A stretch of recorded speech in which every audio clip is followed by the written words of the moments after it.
கேமராவே பத்த மாட்டேங்குது.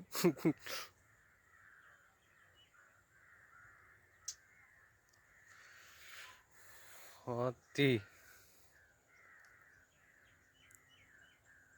உனக்கு சொன்னால் பயப்படுவேன்னு சொல்லிட்டு வெளியே திரும்பி பார்க்காம வாடான்னு. அப்புறம் அவனுக்கு பார்த்து நல்லி போயிடுச்சோம். காதே அடைக்கிறேன்.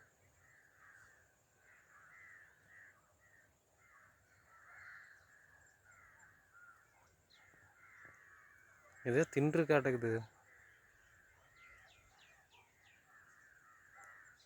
நீ தானே சொல்ல மனப்பாம்பு பார்க்குறேன். வவுசிலெல்லாம் பார்த்தது இல்லையா? அதில் பார்த்துருக்கேன். அதில் பார்த்து பயமாக இருக்காது. அதாவது கண்ணாடி கொண்டு வச்சிருக்கானுங்க.